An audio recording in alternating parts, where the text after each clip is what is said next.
Hello everybody, Jeff Marples here. Today I'm going to talk about the top 5 things that I wish I knew before I relocated to the city of San Francisco. These are things that you really have to think about before you move. They're going to impact your lifestyle, they're going to impact your commute, all of those things that really, these are the top 5 things that really make a difference. And these are the things that I talk about a lot when I talk with people that are relocating to the city. But before I get there, please click on my subscribe button and hit that bell. So every time we come up with new content, that you are very well informed. Now, we relocated to the city of San Francisco a couple decades ago. And the reality is there are so many intricacies if you don't know the city that, really could impact your lifestyle if you just didn't really pay attention when you're really relocating to the city. And I've had plenty of these conversations with people trying to educate them into sort of positioning themselves right so you don't get caught off guard when you come into the city of San Francisco. So the 5 things really I wish I had known before I had relocated, because I relocated kind of blind. My wife got a job and we're going to San Francisco. Number 1 is really, I wish I knew some of the locations, the neighborhoods a little bit better. There are over 88 different neighborhoods in the city of San Francisco. Remember, that is a lot of neighborhoods tightly packed into 7 by 7 square miles. All of these neighborhoods are all different. Every single neighborhood has its own characteristics, and you really have to find those neighborhoods that really are going to float your boat. If you're relocating to the city, and city of San Francisco is a lifestyle city, I want you guys to be really happy with where you're at, both during the workday as well as the weekend. And that's really going to come down to how much you're going to be able to afford and your commute and all the things that go along with it. First and foremost, I would really take the time to learn the different neighborhoods of the city and really what's going to make the best sort of outcome for your lifestyle in the city. Is it going to be high-rise condos with full amenities? Is it going to be old school neighborhoods with shopping lanes? Or do you want to back out of that a little bit more based on your budget and maybe get into a house that, is a little bit further out than the downtown area? So it all comes down to knowing what you're looking for and having a preconception idea of the type of house you want to be, what type of lifestyle you're going to be. Oftentimes, I am a tour guide for a lot of people that come in. They don't necessarily know what they want, but they have a really good idea and they're committed to making something happen. So I do spend time and sort of educate people on that. It also comes down to sort of that commute, and that's really the number 2, is a lot of people come in and they love a neighborhood, but they don't know how to get to work. The reality is, even yesterday I was reading, some of these employers are going to start docking people's pay if they're working at home. And you have to believe that the financiers who own some of these big buildings like Salesforce Tower and some of the other ones, they don't want those buildings empty. They want to bring people back. They want to bring companies back. And I did read about a month and a half, 2 months ago, that there's a very large, one of the larger VCs is coming back into San Francisco. So there's going to be more growth coming into the city. There's going to be more opportunity coming into the city. So it comes down to commute. Where are you going to be working? People are easily say, oh, I work at home. Okay, well, if you're working at home and you know that's true for the next number of years, great. I applaud you, really. But those people that are going to be working from an office building, where's that office building going to be?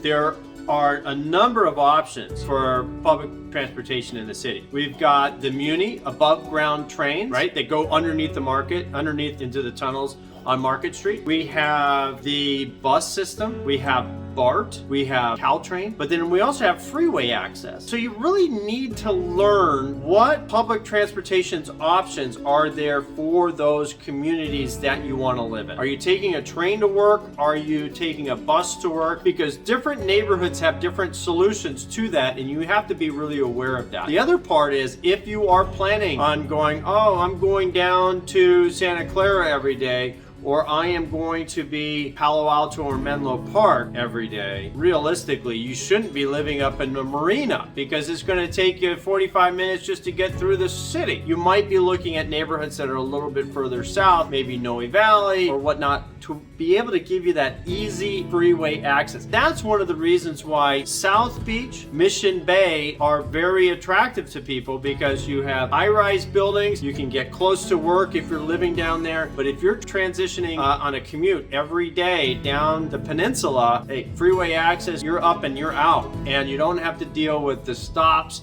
of driving down Van Ness or some of the other streets that drop south. So you really have to think about your overall commute. Number 3, well, I wish somebody told me about the weather. My brother did. He said he couldn't handle the wind. Now, it is windy up here, but more than that, it is foggy.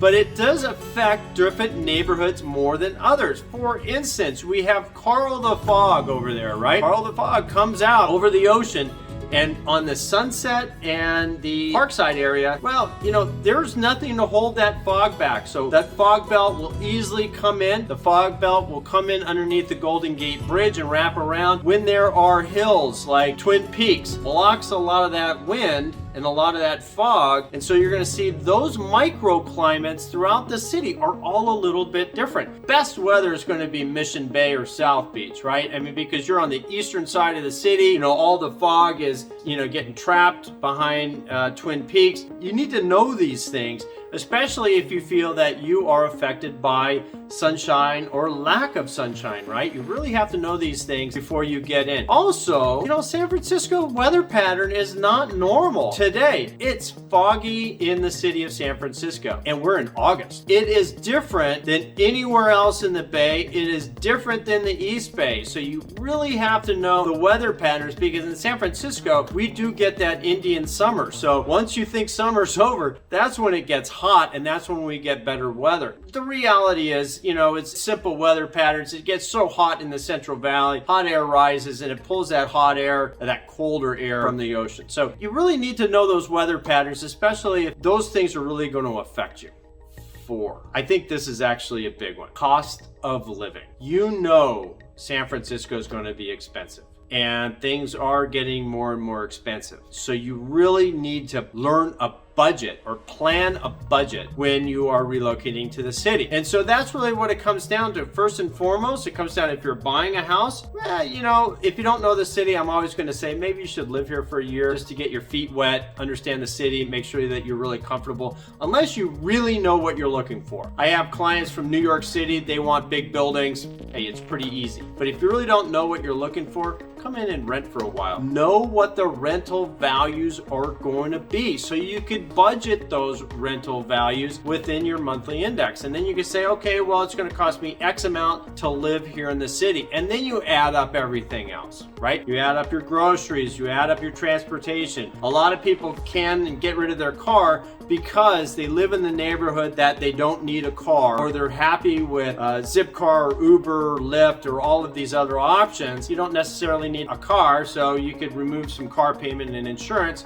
Things equal out. So just know your budget. I think that's really one of the biggest things that you can do, regardless if you're buying or renting, is understand your finances so you don't get caught off guard and you don't make bad decisions. The other part of that is negotiating with your employer. If you are negotiating for a job here in the city of San Francisco, use your tactics of leverage to get paid more. The last thing that I really want to talk about is something that we all see in the national media. We do have a homeless problem in the city. We also have a drug problem in the city. But there is certain realities to that. My biggest advice is don't own a hatchback car. If you're gonna have a car in the city, make sure it's not a hatchback. Make sure you have a trunk, you know, so you can lock your valuables in. Nobody has access to things in your trunk. Nobody can peer through your window, you know, into your trunk. You know, no one's gonna break into those cars. Cars that I see getting broken into all the time, and one of my old cars, which was a hatchback, did get broken into because, hey, it's easy. People throw rock through there, or break windows, whatever, and they get in there.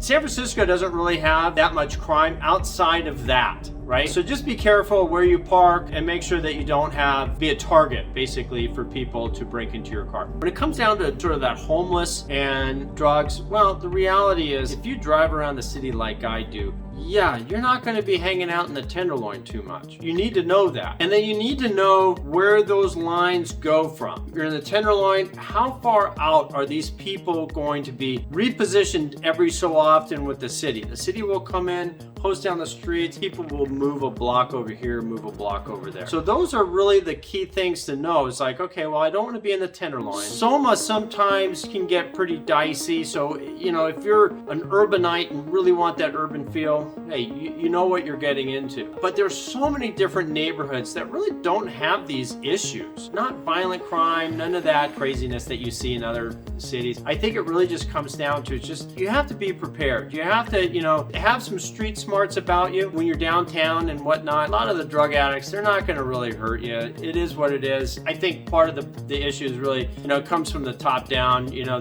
everybody's trying to create a solution for the drug problem, but you can't really go against the Constitution and take away people's rights and take them off the streets. And we're in a jam there, right? But you got to know where not to go, because most of the other parts of the city are going to be fine, right? So that's just a little bit of tips and tricks. You just don't want to find yourself walking around in the Tenderloin in the middle of the night. You know, just don't be stupid like that, right? Once again, you know, these are some of the highlight, bigger picture items that could really help you into landing with both feet firmly on the ground, so to speak, when you relocate to the city of San Francisco. So I certainly hope this video has helped you. Give me a call, shoot me an email, whatever it may be. If you really want to just sort of dive into it a little bit more, I'm happy to speak with people. I talk to people all the time. You know, I'm fairly a straight shooter, so I'm just going to give you, you know, my honest answer right off the bat, tell you what it is, just my opinion on things, but I know the city very, very, very well. And I hope these things really have helped you into saying, well, okay, well, maybe I need to investigate this a little bit more. Or really, yeah, maybe I do need to figure out my commute a little bit better. Thank you so much for watching. Once again, please subscribe to my YouTube channel. Follow me on LinkedIn, my Facebook channel, my Instagram. I take a lot of pretty pictures and all of that, okay? Thanks so much for watching, and you have a very good day.